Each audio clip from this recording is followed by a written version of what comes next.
वर metaverse की आभासी दुनिया में भारत की पहली शादी दिखाएंगे। और दिलचस्प बात यह है कि शादी में लड़की के दिवंगत पिता भी वर वधू को आशीर्वाद देने के लिए मौजूद रहेंगे। तमिलनाडु के एक जोड़े ने 6 फरवरी को भारत की पहली मेटावर्स शादी करने का ऐलान किया है, जिसमें लड़की के दिवंगत पिता वर वधू को आशीर्वाद देने के लिए वर्चुअल दुनिया में स्वयं उपस्थित रहेंगे। यानी वर्चुअल रियलिटी की मदद से इस विवाह में ऐसे लोग शामिल हो सकेंगे जिनकी मृत्यु हो चुकी है।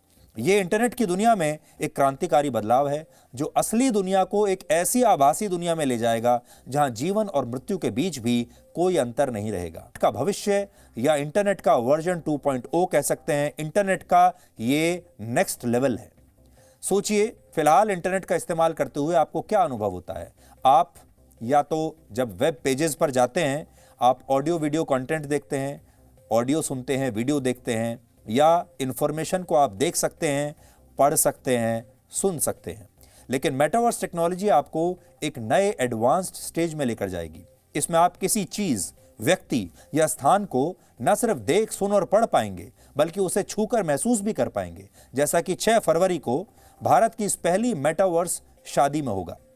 शादी के लिए भी एक वर्चुअल वर्ल्ड बनाया गया है, जिसमें शादी आप अपनी आंखों पर एक वीआर हेडसेट लगाकर वर्चुअल वर्ल्ड में किसी सड़क के किनारे टहल रहे हैं और इस दौरान किसी दुकान पर आपको कुछ कपड़े पसंद आ जाते हैं, तो आप डिजिटल करेंसी से उन कपड़ों को खरीद भी सकते हैं, उन्हें छूकर महसूस कर सकते हैं। और जब आप वापस अपनी असली दुनिया में आएंगे तो ये कपड़े आपके घर पर डिलीवर भी हो सकते हैं।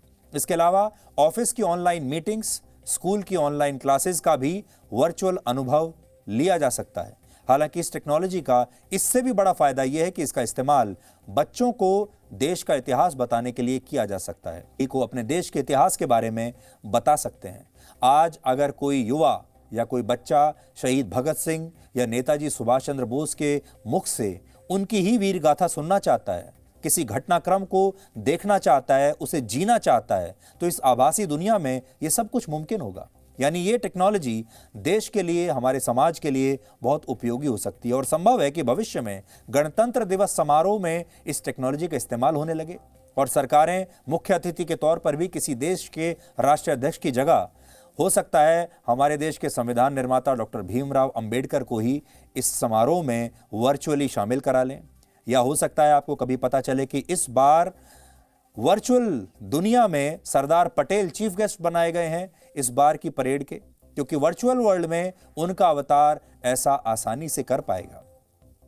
आप महात्मा गांधी से मिल पाएंगे, सरदार पटेल से मिल पाएंगे, नेताजी सुभाष चंद्र बोस से मिल पाएंगे, भगत सिंह से मिल पाएंगे और अपने देश के इतिहास को और हमारे देश के इतिहास के जो सुपरस्टार्स हैं उनसे मिल पाएंगे, उन्हें समझ पाएंगे। मेटावर्स कंट्रोल इस समय बहुत कम टेक्नोलॉजी कंपनियों के हाथों में है। ये मुट्ठी भर टेक्नोलॉजी कंपनियां हैं। इनमें फेसबुक है, एप्पल है, गूगल है, माइक्रोसॉफ्ट है और एपिक गेम्स जैसी कंपनियां प्रमुख हैं। और अनुमान है कि वर्ष 2035 तक, यानी सोच लीजिए अब से 30-32 सालों में मेटावर्स इंडस्ट्री 75 लाख करोड़ रुपए की इंडस्ट्री बन जाएगी। हालांकि जिस तरह से किसी